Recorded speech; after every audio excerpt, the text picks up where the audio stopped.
Buenos días, mi nombre es Juan Manuel García Ceverino y a continuación paso a presentarles el siguiente estudio, el cual se titula Variabilidad de la carga externa e interna atendiendo a la situación de juego en el desempeño del fútbol escolar. Trabajo que ha sido desarrollado dentro del Grupo de Optimización del Entrenamiento y Rendimiento Deportivo de la Universidad de Extremadura, en España.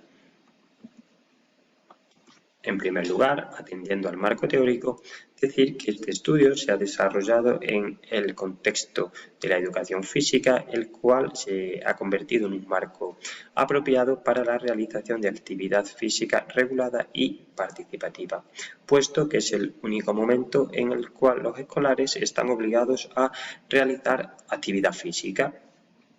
En este sentido, el sistema educativo español para la etapa de educación primaria establece entre 2 y 3 sesiones de educación física por semana de 1 hora de duración cada una. En este contexto específico, los deportes de invasión, entre los cuales se encuentra el fútbol, son utilizados como un medio educativo para conseguir niveles adecuados tanto de exigencia física como fisiológica en los escolares. Además del deporte implementado en las clases de educación física, los profesores, a la hora de planificar la enseñanza de los deportes, deben de prestar atención a diferentes elementos o condicionantes que afectan a estas exigencias. Por ejemplo, un elemento o condicionante sería la variable pedagógica de situación de juego. Estas exigencias físicas y fisiológicas pueden medirse a través de las cargas de trabajo, que serían las siguientes. La carga externa, que hace referencia a las exigencias físicas y se clasifica en cargas cinemáticas, las cuales pretenden analizar los desplazamientos y la intensidad de los mismos, y serían las aceleraciones, las deceleraciones, los rangos de velocidad, etcétera, y las cargas neuromusculares, que pretenden analizar las fuerzas ejercidas por los jugadores como consecuencia de la interacción con la gravedad y los adversarios, y serían los impactos, el player load o player load por minuto. Y la carga interna, la cual hace referencia a las exigencias fisiológicas, es decir, a la frecuencia cardíaca. Por ello, el objetivo de este estudio fue identificar qué situaciones de juego utilizadas a la hora de diseñar diferentes tareas de aprendizaje del fútbol causan mayores niveles tanto de exigencia física como fisiológica. En este estudio participaron un total de 41 escolares de entre 10 y 11 años, los cuales se encontraban en el quinto curso de educación primaria de una escuela ubicada en el suroeste de España. La variable independiente de este estudio fue la situación de juego, la cual nos permite conocer el número de atacantes y de defensores que participan en la tarea de aprendizaje. Esta variable estaba estructurada en 5 categorías, que serían las siguientes: tareas sin oposición, juego individual con oposición, small seeded game de desigualdad numérica, small seeded game de igualdad numérica y por último full games. He de decir que, dado que las diferentes tareas de aprendizaje se llevaron a cabo en una pista de fútbol sala de 40 por 20, se categorizó como full games la situación de juego 5 contra 5. Por otro lado, la variable dependiente de este estudio fue la carga externa, en concreto el player load por minuto. Es decir, que esta variable es obtenida a través de las aceleraciones que tienen lugar en el desempeño de las tareas de aprendizaje, y la carga interna, es decir, la frecuencia cardíaca tanto máxima como media. Ambas cargas de trabajo fueron registradas a través de dispositivos inerciales de movimiento, en concreto de la marca Waymo, los cuales son unos dispositivos de grabación inercial que nos permiten monitorear la actividad actividad física y el movimiento en tiempo real. Para el desarrollo de este estudio fue necesario llevar a cabo una serie de acciones ordenadas cronológicamente. En primer lugar, se solicitaron una serie de autorizaciones tanto al centro educativo como a los profesores de educación física. Se obtuvo el informe favorable del Comité de Bioética, la aprobación del Consejo Escolar para poder incluir este estudio en el proyecto curricular del centro y, por último, el consentimiento informado firmado por parte de los padres y madres de los escolares, los cuales iban a participar en este estudio.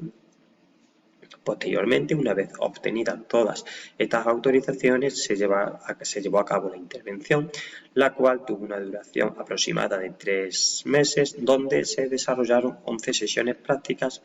en las cuales los escolares fueron practicando diferentes tareas de aprendizaje del fútbol. Es decir, que cada una de estas sesiones prácticas estaba estructurada en 4 tareas de aprendizaje, que iban desde las más simples a las más complejas. Y por último, una vez que se habían llevado a cabo las sesiones prácticas, los datos que fueron registrados fueron convertidos en variables cuantitativas a través del software SPRO. Y por último, se llevó a cabo un análisis descriptivo e inferencial a través de las pruebas H de Kruskal-Wallis y las comparaciones múltiples por parejas. Atendiendo a los resultados descriptivos, si atendemos en primer lugar a las variables de carga externa, podemos observar cómo las situaciones de juego de Small Seeded Gain de igualdad numérica como de Full Gains son aquellas que registran mayores niveles de aceleraciones por minutos. Por tanto, también van a obtener mayores niveles de Player Load por minuto. Por otro lado, si atendemos a las variables de carga interna, podemos observar que ambas situaciones de juego, es decir, el Small Seeded Gain de igualdad numérica y el Full Gain, son aquellas que también registran mayores niveles tanto de frecuencia cardíaca máxima como de frecuencia cardíaca media. Y además, las situaciones que se juegan sin presencia de oponentes son las que presentan menores niveles de intensidad.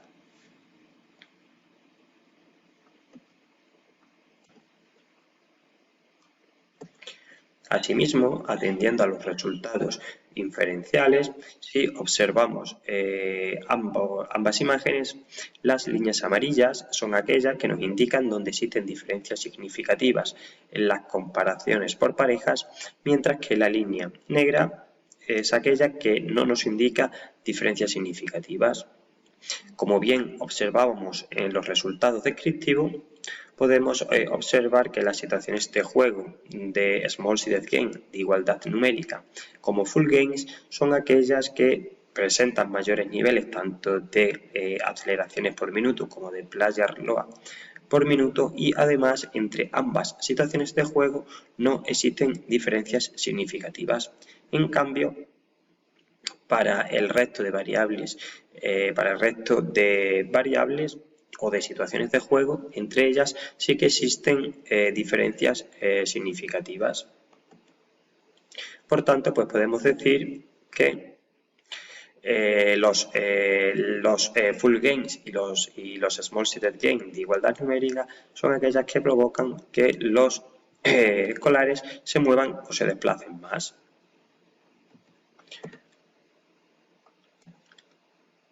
Por otro lado, atendiendo a la carga interna,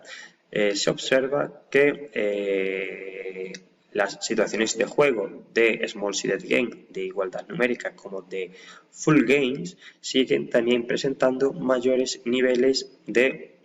frecuencia cardíaca máxima y de frecuencia cardíaca media. Por lo tanto, se obtiene que ambas situaciones de juego, además de ser las que provocan que los escolares se muevan o se desplacen más, son aquellas que además esos desplazamientos se producen a mayor intensidad. Por otro lado, si atendemos a la frecuencia cardíaca máxima, obtenemos que no existen diferencias significativas entre las tareas que se realizan sin oposición y el juego individual, y si atendemos a la frecuencia cardíaca media, vemos que no hay diferencias significativas entre el juego individual con oposición y los small-sided game de desigualdad numérica. El hecho de que las situaciones de juego de small-sided games de igualdad numérica y las de full games sean las que provoquen que los escolares se muevan más y que además dichos movimientos se produzcan a una mayor intensidad, provocan en ellos pues mejoras cardiovasculares y de salud. Por todo ello, las conclusiones que extraemos de este estudio son las siguientes. Las situaciones de juegos de full games y de small-sided game de igualdad numérica son las que provocan que los escolares se muevan más y que además dichos movimientos pues se produzcan a una mayor intensidad, mientras que las tareas que se juegan sin oposición son aquellas que provocan una menor intensidad. Por tanto, pues se recomienda a los profesores de educación física que a la hora de planificar los deportes de invasión como el fútbol, pues empleen dichas situaciones de juego para lograr que los escolares alcancen niveles adecuados de actividad física, lo cual va a favorecer que al menos el 50% de la clase de educación física se realice con una actividad física que vaya de moderada a vigorosa, tal como indica la literatura científica. Muchas gracias por su atención, espero que este estudio les haya gustado.